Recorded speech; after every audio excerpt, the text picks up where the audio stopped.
얼마 전 법 내려온다가 전 세계적 인기를 끌며 한국을 제대로 홍보하였는데요. 한국 홍보 영상의 2탄인 머드맥스가 대박을 치며 한류와 함께 전 세계가 한국을 주목하고 있는 가운데 후속 영상들도 공개될 것으로 전해지며 세간의 이목이 집중되고 있습니다.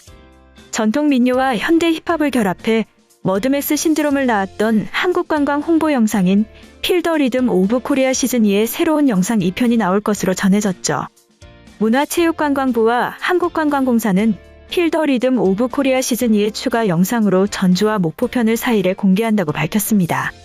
9월 발표한 8편의 영상에는 한국 유명 힙합 레이블 하이어뮤직과 AOMG 소속 아티스트가 민요와 K-힙합이 어우러진 음원 제작에 참여했었는데요. 이번 추가 영상에는 국내 인지도가 높은 래퍼 마미손과 원슈타인이 참여해 관광 거점 도시인 목포와 전주의 특색에 맞춰 새로운 매력을 선보일 예정입니다. 목포편에선 마미손이 수산시장 경매사들의 빠른 말을 모티브로 한 랩을 민요 풍년가의 리듬에 맞춰 선보이는데요. 이는 평소 알고 있는 모습과 다르게 경매장의 모습을 힙하게 표현하며 한국의 반전 매력을 보여줍니다. 또한 목포 한국포차와 신안 퍼플썸 등 MZ세대의 취향을 저격하는 관광지도 함께 선보이며 지난 시즌에 이어 한 번 더 신드롬을 일으킬 수 있을지 기대를 모으고 있죠. 이어 전주편은 원슈타인이 참여해 민요 태평가를 재해석했으며 기존 영상들과는 달리 외국인들을 등장시키는 고객 경험 관점에서 제작된 게 특징인데요. 전주 경기전, 아원고택, 도로공사 전주 수목원 등에서 촬영했으며 특히 전통 의상을 입은 외국인들이 공기놀이와 술래잡기 등 한국의 생활놀이와 의상, 한식 등 전통 문화를 체험하는 장면들이 인상 깊습니다. 이번 영상은 4일 오전 10시부터 한국관광공사 해외 홍보 유튜브 계정에서 볼 수 있는데요.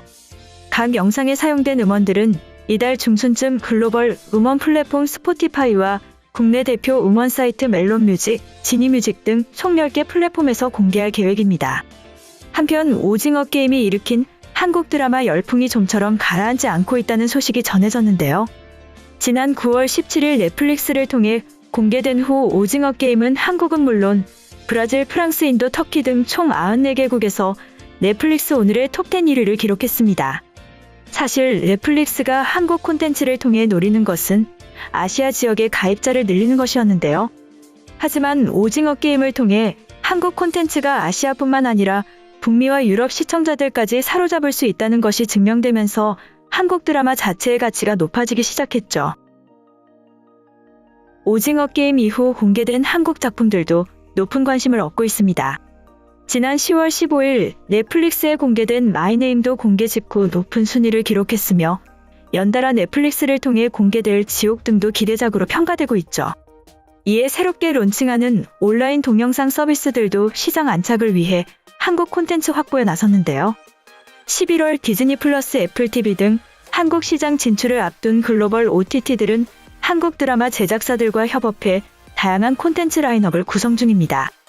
앞서 글로벌 OTT 디즈니 플러스는 10월 14일 사업 전략과 주요 콘텐츠를 소개하는 쇼케이스를 열었었죠.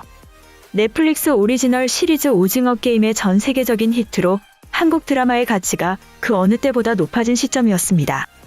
이로 인하여 넷플릭스를 위협할 OTT로 꼽히는 디즈니 플러스가 어떤 K 콘텐츠를 확보했는지, 어떤 제작사와 협력하는지 큰 관심사였죠. 디즈니 플러스는 2023년까지 아시아, 태평양 지역에서 50개 이상의 오리지널 콘텐츠를 확보할 것이라고 전했는데요.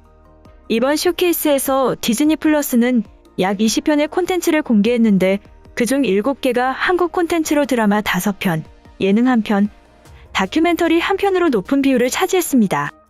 이처럼 글로벌 OTT가 한국 시장에 투자를 늘리는 것은 당연한 수순이죠.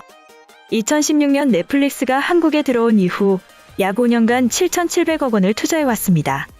특히 넷플릭스는 올해 5,500억 원의 투자를 결정했는데 이는 전년보다 65% 늘어난 것인데요. 이는 넷플릭스가 한국 시장을 얼마나 중요하게 여기는지 의심할 수 없는 근거이죠. 디즈니 플러스 코리아는 구체적인 투자 금액은 밝히지 않았지만 아낌없는 콘텐츠 투자가 창의성, 독창성, 가성비 등을 겸비한 한국 시장에서도 이루어질 것이라고 말했습니다. 디즈니 플러스를 포함한 글로벌 OTT들이 한국 시장에 투자하는 것은 콘텐츠 제작사들은 호재가 아닐 수 없는데요.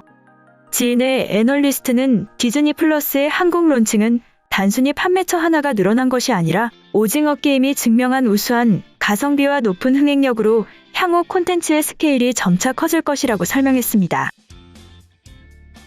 한편 이와 같은 한국 콘텐츠의 인기는 전 세계 2대 영화 시장이라고 불리는 인도 시장마저 장악하고 있다는 소식이 전해졌죠. K-드라마가 막강한 영화 산업을 보유한 인도를 강타했습니다. 인도에서 인기를 얻고 있다는 것은 큰 의미가 있는데요. 사실 인도에서는 다수가 일본 문화는 선진 문화로 보지만 한국 문화는 인지도가 높지 않았습니다. 이런 인도에서 한국 콘텐츠가 1위를 차지했다는 것은 하나의 콘텐츠로서가 아니라 K-팝과 K-뷰티, 한식 등을 포함한 전반적인 한국 문화에 대한 인식 자체가 확고히 자리 잡았음을 알리는 신호탄이죠. 넷플릭스 인도 대변인이 최근 발표한 것을 보면 2019년에 비해 2020년 K-드라마 시청 횟수가 370% 이상 증가했는데요. 인도 내에서 제작되는 콘텐츠들이 갖는 뻔한 플롯에 지겨워하며 좀 더 새로운 것을 원하게 되었죠. 그렇게 접하게 된 한국의 콘텐츠는 인도의 문화와 유사한 가족 중심 문화의 드라마 또는 빈센조 등과 같은 드라마로 신선함을 알렸습니다. 이번 오징어 게임의 인기를 반영하듯 넷플릭스 인도의 공식 인스타그램 계정에는 오징어 게임과 인도 영화 새 얼간이의 한 장면을 편집해 만든 밈 영상이 올라왔죠. 또 명절 기간에 인도인들이 인사로 주고받는 디저트인 카주 카틀리를 달고나와 바꿔서 올리는 등 사진과 영상으로 팬들의 높은 호응을 얻고 있습니다. 아울러 봉준호 감독이 말한 1인치의 장벽인 자막의 한계를 벗어나고 싶은 인도인들 또한 한국어를 배우고자 했죠. 인도에서 한국어를 배울 수 있는 방법은 한국문화원과 세종학당을 통한 강좌로 거의 제한되어 있었는데요.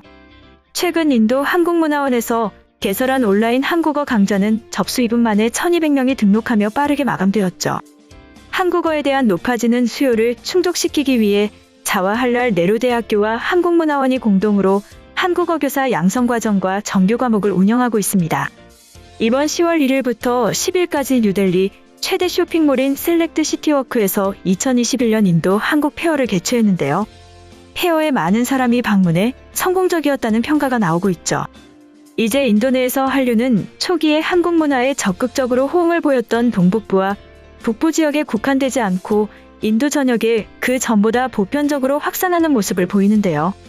넷플릭스라는 플랫폼, BTS를 비롯한 한류에 열광하는 MZ세대가 인스타와 온라인 커뮤니티를 중심으로 발달하고 있다는 점을 고려하여 앞으로 전략적 큐레이션과 홍보, 브랜딩 및 마케팅이 필요할 것으로 보입니다. 이번 영상은 여기까지고요. 제 영상이 도움이 되셨거나 세계 속 반응 더 보고 싶다 하시는 분들은 구독과 좋아요, 알람 설정까지 부탁드립니다. 다음에 또 봐요.